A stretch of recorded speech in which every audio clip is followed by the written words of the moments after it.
коментар за музиката што ја пуштаат.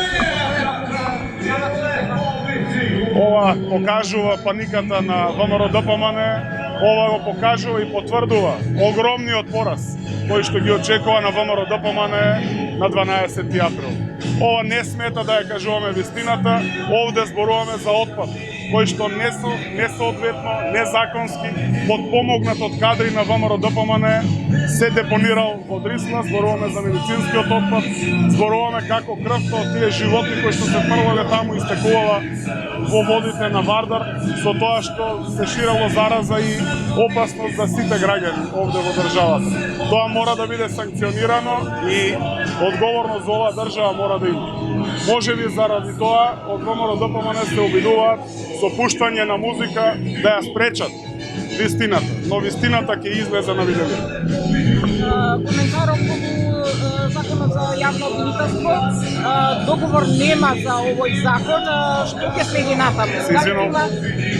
Значи, околу судбината на законот за јавно обвинителство, договор нема со ВМРО ДПМН.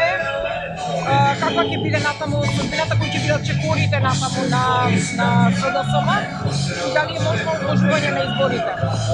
Видете, наместо ВМРО ДПМН е да се стави во функција на воспоставување на правната држава, да излезе и да се изјасни за законот за јавното обвинителство. Овде во Белата палата си пуштаат музика и се забавуваат.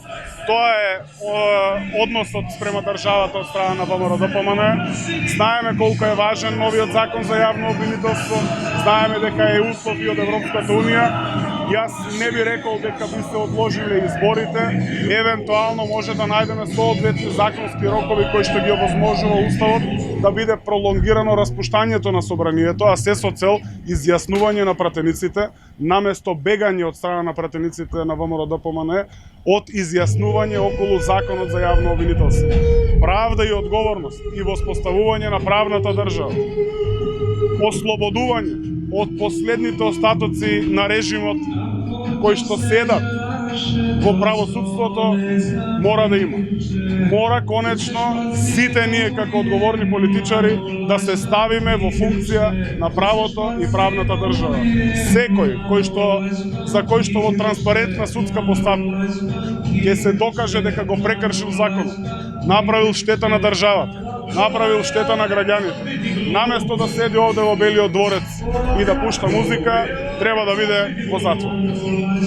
Како мислите да го протуркате законот, ако го доставите во собранието, можно е ВМРО ДПМН да достави амандмани со тоа да го блокира. Како мислите да го истуркате законот? Тогаш ќе се види вистинскиот однос на ВМРО ДПМН спрема државата и воопшто спрема правосудните органи, воопшто спрема правото и воспоставувањето на правната држава.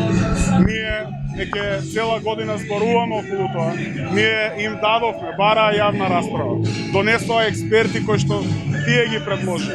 Еве гледаме дека забелешки во писмена форма немаат доставено.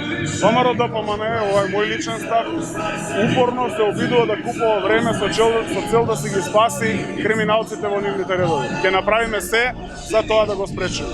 Но на крај морам да потенцирам, мора ВМРО ДПМН да се изјаснат околу законот. Дали се за право и правна држава и дали се за интеграција на државата во Европската унија. До сега гледаме дека таков капацитет во ВМРО ДПМН нема.